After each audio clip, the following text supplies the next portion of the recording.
нөгөө сонины юг одоо улс төрийн сонгуультай жишг юм бол нөгөө захиалгын үе чинь яг сонины одоо сонгуулийн үе байхгүй юу?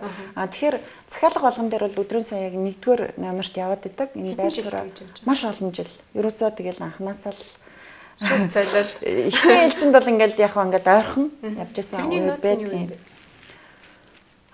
Тэг хүмүүс нэг одоо нэг ингэж ярьдаг болчиход байгаа ш. Нэг цензургүй байх хэрэгтэй гэж зарим юмд тэрэнд бол маш том бодлого зангиддаг юм байх хэрэгтэй. Тодорхой хэмжээний цензур.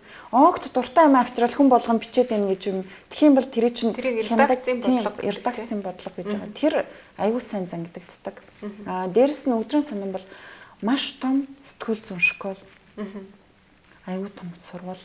Монголын ер нь гайгүй гэсэн бараг бүх сэтгүүлч нар одоо энэ том өөрийн гэсэн хэвлэл мэдээллийн байгууллагуудтай сэтгүүлч нар бас өөрсдөө өдрийн сониноос дандаа дамжиж гарсан хүмүүс гэдэг байхгүй. Ер нь тэгэл хамгийн анхны албан ёсны гэх юм да тий сонин маань тэгэл эндээ олон жилиг үдцсэн. Одоо хүмүүс хуучиндаа байгаа мó гэл ингэ. Харин тэр аягүй сонирхолтой. Яг энэ сэтгүүл зүйн салбар дээр үлдэнэ гэдэг бол ер нь бол хэцүү л дээ. Тэгэхэд чи яг анх орсон газартаа л ингээд 15 жил боллоо. Тэрний нууц нь юу юм бэ? Нууцаад явах хэрэгтэй. Өдрийн сан тийм их ариун сайхан үнд зүйлтэй газар юм уу? Гэ юу л да. Аюу олон талтай. Яг миний хувьд болохоор яг нөгөө маань хөтөлж авчраад уучраа мэдгүй байхад мал мега эрхлэгчд энэ хүүхдийг заавалж сэтгүүлч болохоор гэж өгсөн. Тэгээд тэр үүднээс ч тийм үү. Тэгээд яг мега эрхлэгч танаа хоёр найзууд байсан уу?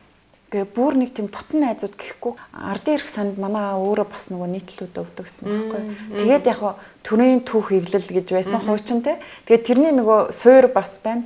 Дээр нь зүгээр би одоо нөгөө хүн харчвал нөгөө дарагдаад ойлгомж нь гэж бодоход манай энэ эрхлэгч ч өөрөө бас тийм яг нөгөө газетч хүн байхгүй. Яг хэвлийн тэр бүх юмыг одоо энэ би бүр яаж ингэж мэдэрдэг юм бол гэж гайхдаг. Тийм хүн байдаг байхгүй. Тиймээс би бас нэг чиний хийсэн нийтлэг уншиж байсан нөгөө амдтаа зориулсан их олон хүмүүстэй хамт ажиллаж тэр хүмүүс нь зарим нь одоо ингээд хэвлэлийн өөрсдөө бие даасан редакцуудыг удирдах явж байгаа.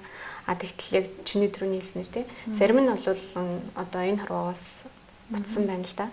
Жишээлбэл чи бүр одоо хамгийн сүүл бичсэн тэр гангаатай бол нэг өрөөнд хамт суучихсан билээ тий.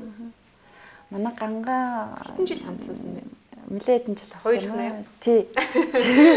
Яг нийтдээ тэгээд нөгөө надаас насаар бүр юм болторцсон ах хүн баггүй.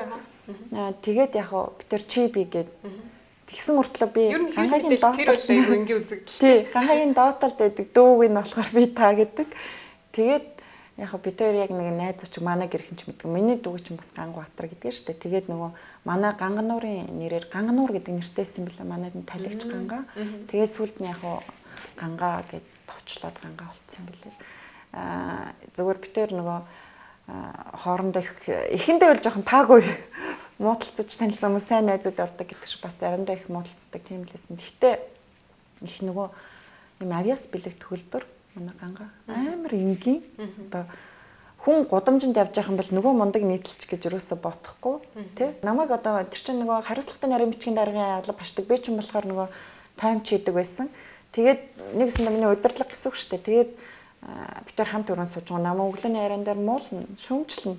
Тэгээ би болохоор өөрөө их тайван хүн учраас тэр нэг юу өгдөг л дээ. Тэгсэн чинь өөрөө болохоор хурлын дараа намайг муусан өдрөө өрөөнд орчихгүй алгалчин тэгээд нэг явж байгаа. Тэгээ сүүлд нь л харин найхгүй ч гэсэн айгүй гэчээр хамт сууж байгаа хүн муулчихаар жоохон юм артагнуулж гад орж ирээ гэж бараг алгалчдаг гэсэн ингээд надад ярьжсэн.